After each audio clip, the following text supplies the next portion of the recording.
Baghdad کے بازار میں ایک نیک دل مسلمان تاجر رہا کرتا تھا جس کا نام عبداللہ تھا۔ عبداللہ کپڑے کا کاروبار کرتا تھا اور اپنی سچائی اور امانت داری کی وجہ سے پورے شہر میں مشہور تھا۔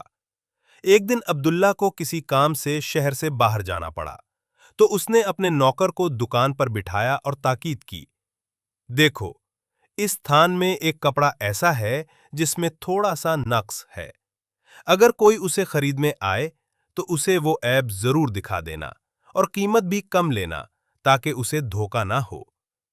عبداللہ کے جانے کے بعد ایک گاہک آیا اور اسے وہی عیبدار کپڑا پسند آ گیا۔ نوکر نے وہ کپڑا پوری قیمت پر بیچ دیا اور گاہک کو اس کے نقص کے بارے میں کچھ نہ بتایا۔ جب عبداللہ واپس آیا اور حساب کتاب دیکھا تو اسے معلوم ہوا کہ وہ عیبدار کپڑا بک چکا ہے، لیکن اس کی قیمت پوری لی گئی ہے۔ عبداللہ کو یہ جان کر بہت دکھ ہوا۔ اس نے نوکر سے پوچھا، کیا تم نے اسے عیب بتایا تھا؟ نوکر نے جواب دیا، نہیں جناب، وہ تو بہت خوشی خوشی لے گیا، اسے پتہ ہی نہیں چلا۔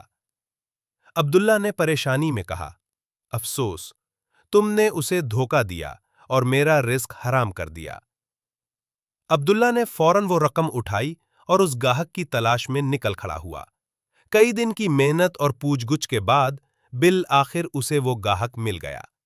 عبداللہ نے اس سے معذرت کی اور کہا، بھائی، آپ جو کپڑا لے گئے تھے اس میں ایک عیب تھا جو میرے نوکر نے آپ کو نہیں بتایا، یہ لیجئے، اپنی اضافی رقم واپس لیں۔ وہ گاہک عبداللہ کی ایمانداری دیکھ کر دنگ رہ گیا اور اس کی آنکھوں میں آنسو آ گئے۔ اس نے کہا، میں ایک غیر مسلم تاجر ہوں، لیکن آج آپ کے اخلاق اور دین کی سچائی دیکھ کر میں یہ گواہی دیتا ہوں کہ اسلام ہی سچا دین ہے۔ اس واقعے سے ہمیں یہ سبق ملتا ہے کہ رزق حلال میں برکت ہوتی ہے۔ کاروبار میں سچائی ہی بہترین پالیسی ہے۔